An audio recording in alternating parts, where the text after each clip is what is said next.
क्या आपको पता है कि भारत का संविधान बदल जाएगा? महाकुंभ में हिंदू राष्ट्र का पहला संविधान पेश होने जा रहा है। 12 महीने 12 दिन में बनकर तैयार हुआ यह संविधान अब पेश होने जा रहा है। क्या भारत में गृह युद्ध कराने की तैयारी है या भारत को गृह युद्ध में धकेलने की कोशिश की जा रही है? नमस्कार, मैं आपके साथ के राणा न्यूज संवाद देख रहे हैं। याद कीजिएगा, लोकसभा चुनाव का समय जब लगातार इस तरह के बयान सामने आ रहे थे कि संविधान को बदल दिया जाएगा। बीजेपी के तमाम नेताओं ने, तमाम विधायक सांसदों की तरफ से ऐसे बयान सामने आए। अनंत हेगड़े का बयान सबसे पहले सामने आया जब उन्होंने कहा कि 400 पार इसीलिए चाहिए ताकि भारत के संविधान को बदला जा सके। विशेषವಾಗಿ ಇಡೀ ಹಿಂದೂ ಸಮಾಜವನ್ನ ದಮನಿಸುವಂತ ರೀತಿಯಲ್ಲಿ ಕಾನೂನನ್ನು ತಂದಿಟ್ಟಿದ್ರು. ಇದೆಲ್ಲವೂ ಬದಲಾಗಬೇಕಾದ್ರೆ ಈ ಮೆಜಾರಿಟಿಯಲ್ಲಿ ಆಗುವುದಿಲ್ಲ. और इस तरह के बयान तमाम बीजेपी के नेताओं की तरफ से आए और उसके बाद पूरे देश में एक नैरेटिव बन गया कि अगर बीजेपी 400 पार हुई तो देश का संविधान बदल देगी। और विपक्ष ने भी इसको बढ़ चढ़कर भुनाया और एक बड़ा मुद्दा बना दिया। एक के बाद एक इस तरह के बयान हर चुनावी रैली में विपक्ष के नेताओं के द्वारा किए जाने लगे। तब यह बात सिर्फ ऐसा लगता था कि यह महज एक नैरेटिव है। पहली बार किसी पार्टी ने खुलकर कहा है, उनके नेताओं ने खुलकर कहा है कि अगर हम चुनाव जीत गए तो हम संविधान को बदल देंगे, रद्द कर देंगे, फाड़ के फेंक देंगे। आज ये इतने अहंकारी हो गए हैं कि ये कह रहे हैं अगर हमें 400 सीटें मिलेंगी तो हम संविधान को बदल डालेंगे। तब इस बात को ऐसे लगता था कि सिर्फ ये चुनावी मुद्दा बनाने के लिए ऐसा किया जा रहा है।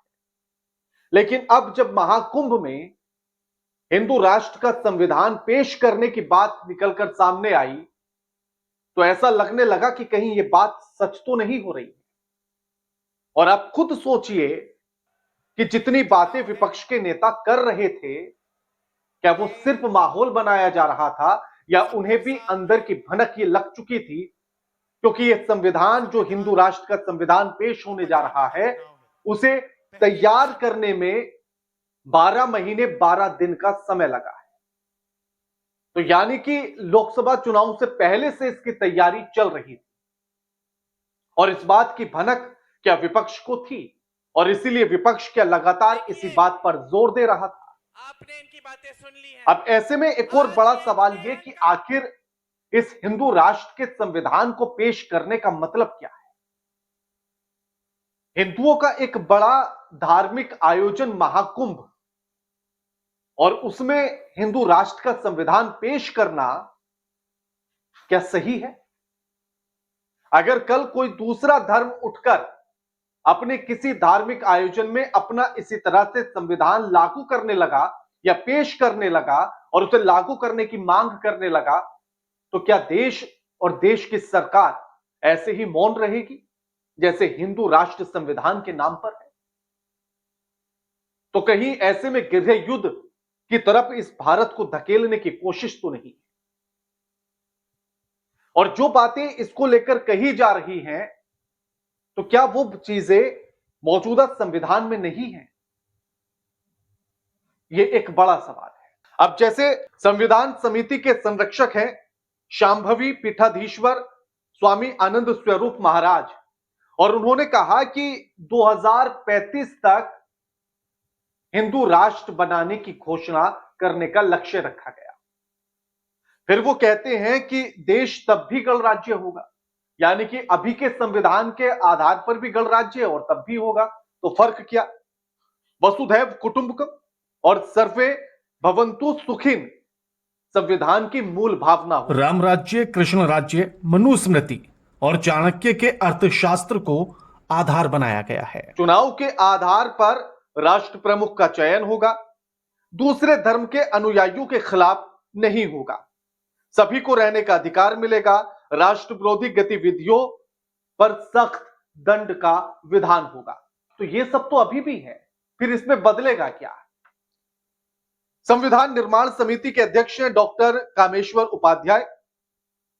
वो कहते हैं कि सभी को सैनिक शिक्षा अनिवार्य होगी, कृषि को कर मुक्त कर दिया जाएगा, उस पर कोई भी टैक्स नहीं लगेगा। तो एमएसपी की मांग कर रहे हैं, वही दिलवा दीजिए, टैक्स मुक्त करने की जरूरत ही नहीं होगी। और इसमें एक और सबसे बड़ी बात यह है कि गुरुकुल से पढ़ा हुआ विद्यार्थी ही चुनाव लड़ सकता है और वही राष्ट्रीय अध्यक्ष चुना भी जाए। लेकिन सवाल सिर्फ इतना नहीं है, सवाल यह है कि जिस तरह से पंजाब से लगातार मांग उठती है खालिस्तान की, अगर वो अपने किसी धार्मिक आयोजन में खालिस्तान का संविधान पेश करने की बात करने लगे और इधर हिंदू राष्ट्र संविधान पेश हो रहा है, तो क्या इस देश में ये गृह युद्ध जैसी स्थिति नहीं हो जाएगी या फिर बाकी धर्म के लोग इस तरह से करने लगे? तो क्या ये जो सरकार की चुप्पी है, इसे मौन समर्थन मान लिया जाए? 3 फरवरी को हिंदू राष्ट्र का ये संविधान महाकुंभ में पेश किया जाएगा, उसके बाद ये केंद्र सरकार को भेजा जाएगा। अब इसके पीछे की जो कहानी है उसको समझने की आप कोशिश कीजिए। क्या राष्ट्र में, इस भारत में क्या संविधान बदल जाने से समस्याएं बदल जाएंगी? क्या उस संविधान में कहीं भी यह लिखा होगा कि अगर सरकार अपने किए गए वादों को पूरा नहीं करेंगी तो उनको दंड क्या दिया जाएगा? क्या उसमें यह है कि जो चुनावी घोषणाओं में जो वादे किए जाएंगे और सरकार अगर उन्हें पूरा नहीं करेगी तो उनके लिए दंड का प्रावधान क्या है, उसके लिए विधान क्या होगा? अगर सरकारें ठीक से रोजगार नहीं दे पाएंगी, नौकरियां नहीं दे पाएंगी, तो तब विधान क्या कहेगा और उनको सजा किस तरह से मिलेगी? क्या इसको लेकर भी कोई बात कही गई? और अगर इसमें इन बातों का जिक्र नहीं है तो फिर पुराने और नए संविधान में फर्क क्या होगा? भारत के संविधान और हिंदू राष्ट्र के संविधान में फिर फर्क क्या होगा अगर सारी ही चीजें सेम? हिंदू राष्ट्र के संविधान में यह भी कहा गया कि पूरे देश में 543 धर्म सांसद निर्वाचित होंगे, जो अभी भी हैं। धर्म सांसद बनने के लिए कम से कम 25 वर्ष की आयु होगी और मतदान करने के लिए कम से कम 16 वर्ष की आयु निर्धारित की गई। चुनाव लड़ने और लड़ाने का अधिकार केवल सनातन धर्म के अनुयायियों और भारतीय उपमहाद्वीप के पंथ, जैन, बौद्ध और सिख के अनुयायियों को ही होगा। यानी कि ईसाई और मुस्लिम ना तो चुनाव लड़वा सकते हैं और ना ही चुनाव लड़ सकते हैं।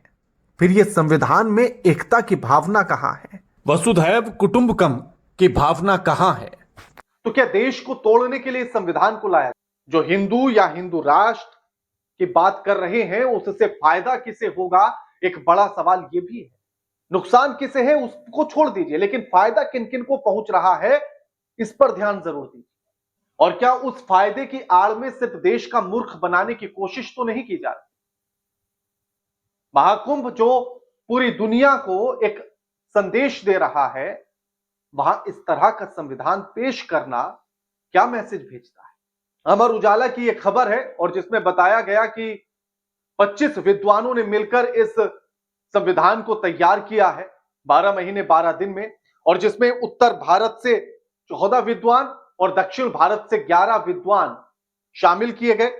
काशी हिंदू विश्वविद्यालय, संपूर्णानंद संस्कृत विश्वविद्यालय, केंद्रीय संस्कृत विश्वविद्यालय के विद्वानों को भी शामिल किया गया है इस संविधान को बनाने। लेकिन मूल सवाल वही है कि अगर सरकार महंगाई नहीं रोक पाएगी, बेरोजगारी नहीं रोक पाएगी, तो तब राष्ट्रीय अध्यक्ष और सरकार के मंत्रियों के लिए क्या सजा का प्रावधान होगा या नहीं होगा? चुनाव के समय पर वादे कर लेना और उसके बाद उन्हें पूरा ना करने पर क्या सजा का प्रावधान इस संविधान में होगा या नहीं होगा? और अगर नहीं है तो फिर इसमें और मौजूदा संविधान में फर्क क्या है, यह भी जरूर बताएं। बाकी आप क्या सोचते हैं, समझते हैं, कमेंट करके जरूर बताइएगा। वीडियो लाइक कीजिए, शेयर कीजिए और चैनल को सब्सक्राइब करना मत भूलिएगा। नमस्कार।